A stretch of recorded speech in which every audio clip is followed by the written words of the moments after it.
ओम श्री परमात्मने नमः। तृतीय अध्याय। इस अध्याय में नाना प्रकार के हेतुओं से विहित कर्मों की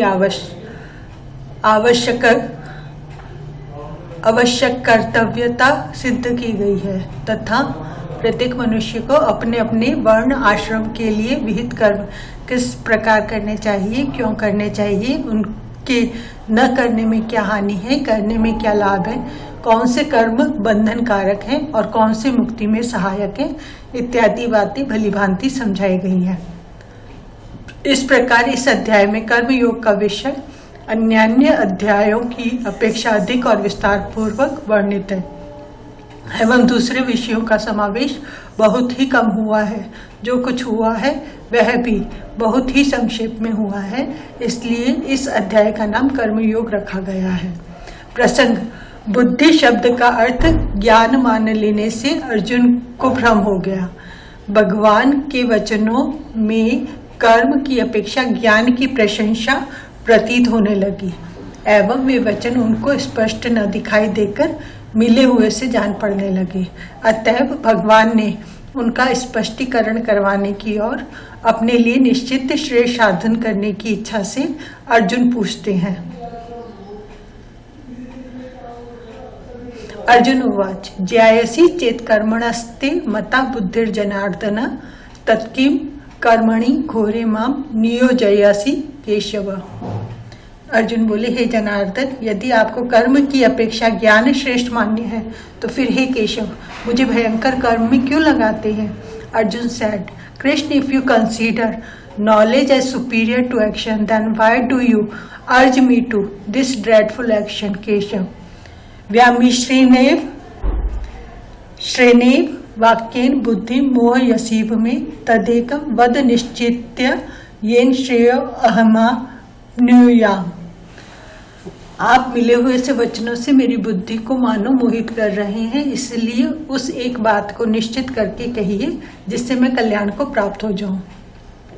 You are as it were puzzling my mind by these seemingly involved expressions. Therefore, tell me definitely the one discipline by which I may obtain the highest good. प्रसंग। इस प्रकार अर्जुन के पूछने पर भगवान उनका निश्चित कर्तव्य भक्ति प्रधान कर्म योग बतलाने के उद्देश्य से पहले उनके प्रश्न का उत्तर देते हुए यह दिखलाते हैं कि मेरे वचन व्यामिश्र अर्थात मिले हुए नहीं हैं, वरन सर्वथा स्पष्ट और अलग अलग है।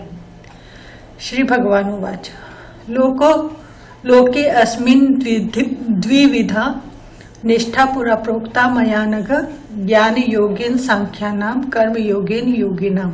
श्री भगवान बोले, हे निष्पाप, इस श्लोक में दो प्रकार की निष्ठा मेरे द्वारा पहले कही वर्णन की गई है।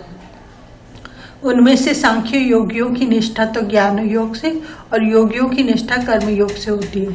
श्री भगवान said, Arjun, in this world two courses of sadhana, spiritual discipline, have been enunciated by me in the past. In the case of the Sankhya Yogi, the sadhana proceeds along the path of knowledge, whereas in the case of Karma Yogi, it proceeds along the path of action.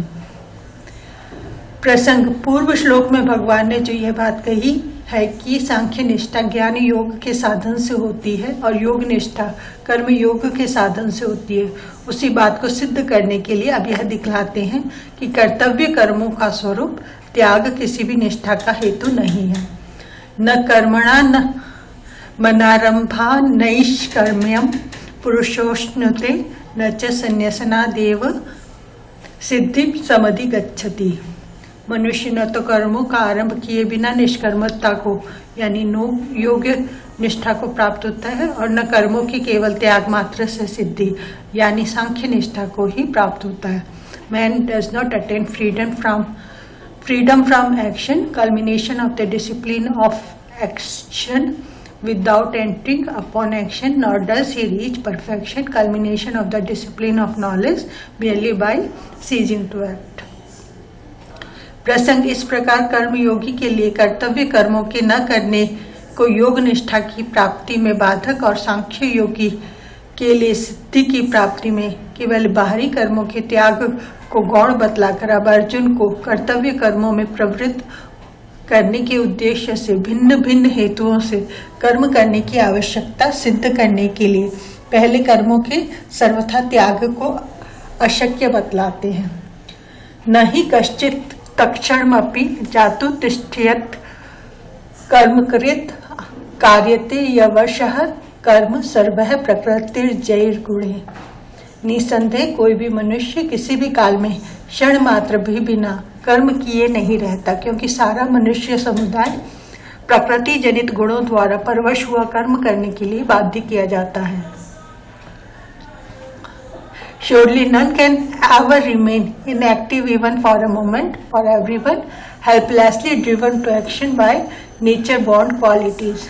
प्रसंग पूर्व श्लोक में यह बात कही गई कि कोई मनुष्य क्षण मात्र भी कर्म किए बिना नहीं रहता। इस पर यह शंका होती है कि इंद्रियों की क्रियाओं को हठ से रोककर भी तो मनुष्य कर्मों का त्याग कर सकता है। अतः ऊपर इंद्रियों की क्रियाओं का त्याग कर देना कर्मों का त्याग नहीं है। यह भाव दिखलाने के लिए भगवान कहते हैं, कर्मेंद्रियाणि संयम्य या आस्ते मनसा स्मरण इंद्रियार्थ विमूढ़ात्मा मिथ्याचार्य से उच्चते। जो मूढ़ बुद्धि मनुष्य समस्त इंद्रियों को हठ पूर्वक ऊपर से रोककर मन से उन इंद्रियों के विषयों का चिंतन करता रहता है, वह मिथ्याचारी अर्थात दंभी कहा जाता है। He who outwardly restraining the organs of sense and action sits mentally dwelling on the objects of senses, that man of deluded intellect is called hypocrite. प्रसंग इस प्रकार केवल ऊपर से इंद्रियों को विषयों से हटा लेने को मिथ्याचार बतलाकर अब आसक्ति का त्याग करके इंद्रियों द्वारा निष्काम भाव से कर्तव्य कर्म करने वाला योगी की प्रशंसा करते हैं। यस्त्विन्द्रियाणि मनसा नियम्य रभते अर्जुन कर्मेंद्रिये कर्मयोगमसक्तः सविशिष्यते। किंतु हे अर्जुन, जो पुरुष मन से इंद्रियों को वश में करके अनासक्त हुआ श्रेष्ठ इंद्रियों द्वारा कर्मयोग का आचरण करता है, वही श्रेष्ठ है। On the other hand, he who controlling the organs of sense and action by the power of his will and remaining unattached undertakes the yoga of action through those organs, Arjun, he excels. प्रसंग अर्जुन ने जो यह पूछा था कि आप मुझे घोर कर्म में क्यों लगाते हैं, उसके उत्तर में ऊपर से कर्मों का त्याग करने वाले मिथ्याचारी की निंदा और कर्म योगी की प्रशंसा करके अब उन्हें कर्म के लिए आज्ञा देते हैं। नियतम कुरु कर्मत्वम कर्म ज्यायो य कर्मणः शरीर यात्रापि च तेन प्रसिद्ध येद कर्मणः। तो शास्त्र विहित कर्तव्य कर्म कर, क्योंकि कर्म न करने की अपेक्षा कर्म करना श्रेष्ठ है और कर्म न करने से तेरा शरीर निर्वाह भी नहीं सिद्ध होगा। Therefore do you perform your allotted duty, for action is superior to inaction. Desisting from action, you cannot even maintain your body.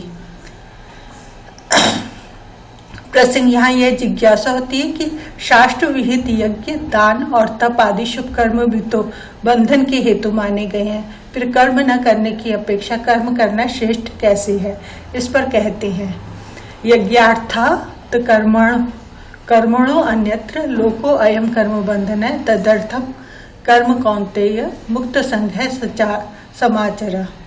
यज्ञ के निमित्त किए जाने वाले कर्मों से अतिरिक्त दूसरे कर्मों में लगा हुआ ही यह मनुष्य समुदाय कर्मों से बंधता है। इसलिए है अर्जुन, तो आसक्ति से रहित होकर उस यज्ञ के निमित्त ही भलीभांति कर्तव्य कर्म कर। Man is bound by his own action except when it is performed for the sake of sacrifice. Therefore, Arjun, do you efficiently perform your duty, free from attachment for the sake of sacrifice alone. प्रसंग पूर्व श्लोक में भगवान ने यह बात कही कि यज्ञ के निमित्त कर्म करने वाला मनुष्य कर्मों से नहीं बनता। इसलिए यहाँ यह जिज्ञासा होती है कि यज्ञ किसको कहते हैं, उसे क्यों करना चाहिए और उसके लिए कर्म करने वाला मनुष्य कैसे नहीं बनता। अतएव इन बातों को समझाने के लिए भगवान ब्रह्मा जी के वचनों का प्रमाण देकर कहते हैं, सह यज्ञः प्रज्ञः सृष्ट्वा पुरोवाच प्रजापति अनेन प्रस्विद्य ध्वमेश वो अस्तिष्ठ कामधुक्।